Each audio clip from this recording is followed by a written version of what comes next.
انو کی لیس علینا نشتره په مونږ باندې فی الامیین د دې امیانو په مالونو خړلو کې سبیلون سغنا ويقولون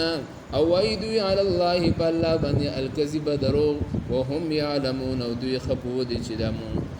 خیانت کو بلا بلکې خبره دادا من اوفا چاچی وپاللا بعهده وعده خپلا واتقا او ځان وساتلو د خیانتنا فإن الله بشک الله تعالی يحب المتقين محبت کوي داسې نیکانو سره متقینو سره. په تیر شوي آیت کریمه کې د دې یهودو خیانت ذکر کړو په دین کې، یعنی دیو په دین کې هم خیانت کوي. اوس په دې آیت کریمه کې د دوی هغه دنیوي خیانت ذکر کوي. ګورئ کله چې الله پاک د انسان د دنیا ته راولېږله نو الله جل جلاله انسان ته دوه څیزونه ورکړي، یو ته جسم ویل کېږي، یو ته روح ویل کېږي. د جسم تعلق هغه په دې معاشره کې دننه چې اوسېږي د هغې تعلق د الله د مخلوق سره وي، او د روح تعلق د دې تعلق الله سره وي. نو دا بنده به په دې دنیا کې چې اوسېږي د دې دواړو به حفاظت کوي، هم د روح حفاظت به کوي، هم د خپل د بدن حفاظت به کوي. د روح حفاظت دار چې د الله تعالی مخالفت کې به دا نه استعمالوي، او الله تعالی د مرضۍ نه خلاف کارونه به نه کوي. او د بدن دار چې په دې بدن باندې په دې دنیا کې الله مخلوق ته به نقصان نه رسوي. نو اوس الله تعالی چې کوم احکامات دي احکامات الهیه دي، نو دا انسان د هغې امین ګرځولی دی. الله پاک قرآن کریم کې الله وایي وَإِنَّا عَرَضْنَا الْأَمَانَةَ عَلَى السَّمَاوَاتِ وَالْأَرْضِ فَأَبَيْنَ أَن يَحْمِلْنَهَا. الله پاک وایي ما دا امانت، دا کم د زندګۍ د تیرولو چې کم اصول دي او دا کم بهترین قانون دی، دا امانت او دا کتاب الله ما غرونو ته پیش کو، غرونو انکار وکړو، ما اسمانونو ځمکې ته پیش کو، هغې انکار وکړو.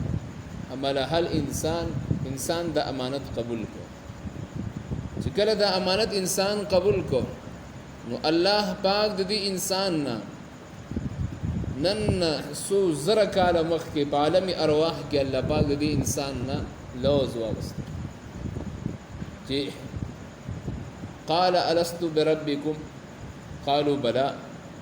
الله پاک وی تاسو چې دنیا ته لاړ شئ نو ګورئ تاسو به زما د دې امانت کې خیانت به نه کوئ. اوس چې دنیا ته راله انسان نو د انسان تعلق د دنیا سره هم شو، نو دا امین او امانتګر کېدل دا په دوه قسمه دي، یو په دین کې خیانت دی او یو په دنیوي معاملاتو کې خیانت دی. نو کامل مومن هغه دی چې هغه نه په دین کې خیانت کوي او نه په دنیوي معاملاتو کې خیانت کوي. دین کې خیانت چې کوم دی دا د هغه ناکار علماو نه ناکار مولیانو نه دا خیانت شوی دی. هغوی د لاسه دین ټوکړې ټوکړې شوی و، او دنیا کې چې کوم خیانت دی دا د هر انسان متعلق خپل د معاشرې کې دننه چې اوسېږي کوم خیانت دی، یو بل سره خیانت نه کوي. د دې دواړو الله مذمت بیان کړی دی په دې آیت کریمه کې. الله وایي په دې یهودو کې هم دغه شانتې خلک شته دی، ښه خلک پکې هم دی، ناکاره خلک هم دی، خو ښه خلک پکې هغه و چې کوم آخره کې به اسلام قبول کړی. الله وایي که په دې کې نن دا مرض مسلمانانو کې موجود، چا نه چې قرض والي که نه بیا دې پسې ګرځي. پښتو متل دی ورکه په لاس او اخله پسه څه شی وایي که نه، داسې صدقه دي. او دومره معاشره ګنده شي ده چې حیران بشي. نو دا د یهودو کار دی. د ایمان حدیث کې راځي که نه، پیغمبر علیه الصلاة والسلام فرمایي کله چې مؤمن بنده باندې د چا قرض وي او دې قرضدار وي او دې د هغې د ادا کولو فکر مند شي صرف فکر شروع الله پاک د هغې بندوبست وله کوي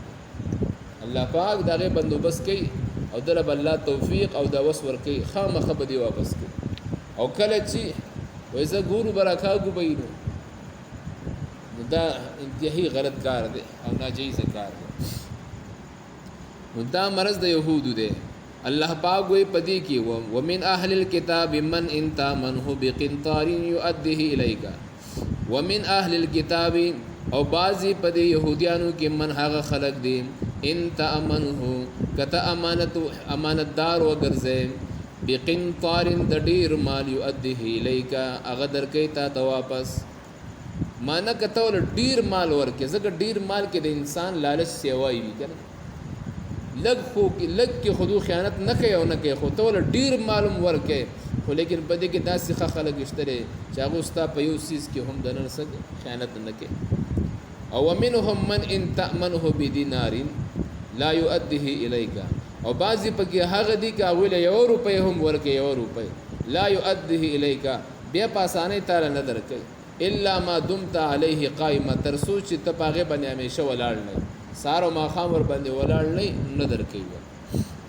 وس دودا کارونه ولې کول او یا نن په دې معاشره کې دا ګناه ولې کی اصل وجه دې بلره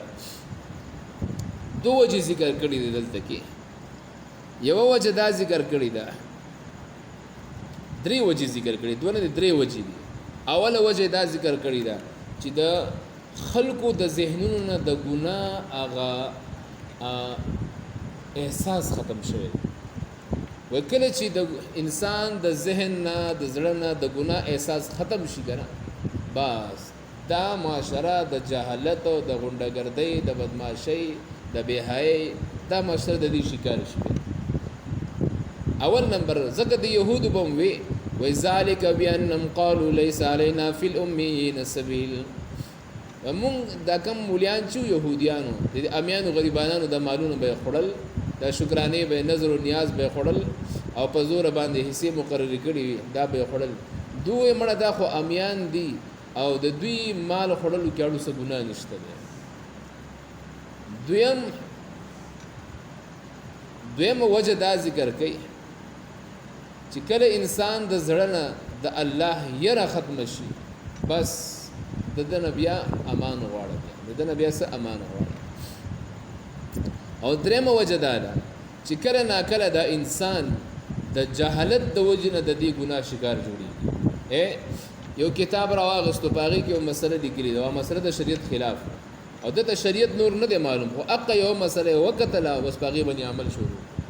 بیا خلکو سره جنگونه شروع کړل چې نه تاسو د مولا ټیک نه دی بل نه تاسو مولا ټیک نه دی په منځ کې باغ کتاب د شریعت خلاف وي ټیک شو نو هغه جهالت د وجنا اکثر انسان د دې ګناه شکار جوړیږي نو د دې وجنا بیا د دې انسان نه په دین کې هم خیانت راځي په دنیوي معاملاتو کې هم خیانت راشي تاسو بل ورځ یو مولا را پسراله ما ته تا خو د محرم بارک ډیر تیز بیان کړی چې په دې کې هیڅ نشته نو مې مولانا نشتی کنه وینا فلان کلی کړی دي چې یاره آدم علیه السلام د نوح علیه السلام کشته چې کله په زمګه ودرې د لګا او کېناسته کشته هغه ګونډي پخ کړی مې مخکې وای بس هغه سره غنم ودانی وي د جوار ودانی وي هغه ولګي د شکرانه په تور باندې هغه پخ کړل او وی خوړل مې بار به وسره ډېر تیز لاړم چې ما وکتل نو هغه ساده سړی ما غټ پړکې والی مې چې غټ مولا وي کنه ما ته ټول اکثر امیر سی په سو مولا وای ما چې واړه ما ته پته لګی چې سړی غریب عاجز دی ما ورته ورشه کتاب راوړم چې کتاب یې راوړم کتاب هغه د دې سړی او چې هغه سړی د اسلام نه خارج کتاب د دې سړی او چې هغه سړی د اسلام او د صحابو دشمن تیر شو ا دې اجست پته نو چې د کتاب چا لیکلی دی پای کې دا لیکلی و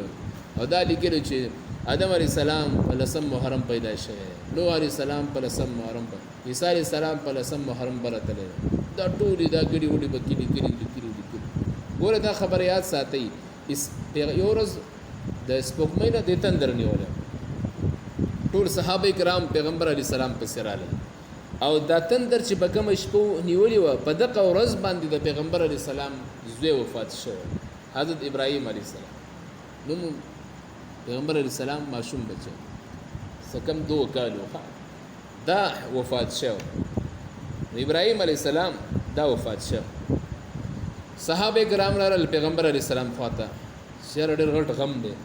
د دې غم د لاسه نن سپوږمۍ تندر نیولې ده پیغمبر علیه السلام ورته غوسه شو دا څه خبرې کوي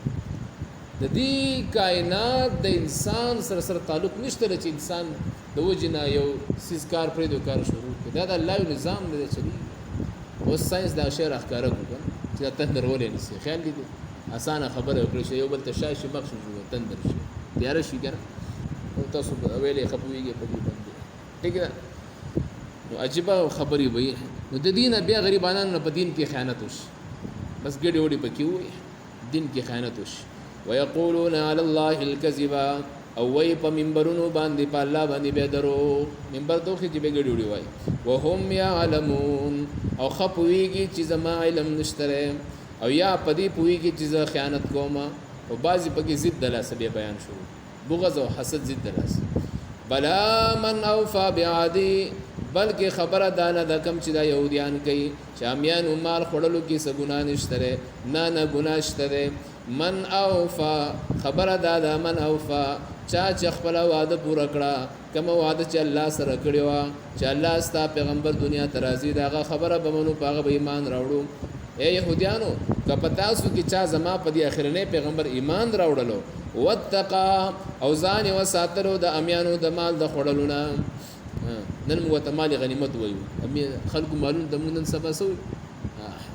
زمانه کې کنه خپلو کې ناس پر دې دکان به مات کو وای دا مال غنیمت دی دا سره مال غنیمت دی خوري دا ظلم نو فإن الله بشک الله تعالی يحب المتقين الله محبت کوي داسې پرهیزګارانو سره چې پردې مال نه پرهیز کوي متقی څه ته وي پښتو کې پرهیزګار ته وي او پرهیز ډاکټر مون تاسو ته ښیي کنه چې دا باندې خو دې نه پرهیز به وکړي او پرهیزګار تقوادار ته هم ځکه پرهیزګار وایي چې دې په پرهیز کې وی د اسلام الله چې کوم کارونه منع کړی هغه نه کوي دې ته پرهیزګار ویل کیږي ربنا تقبل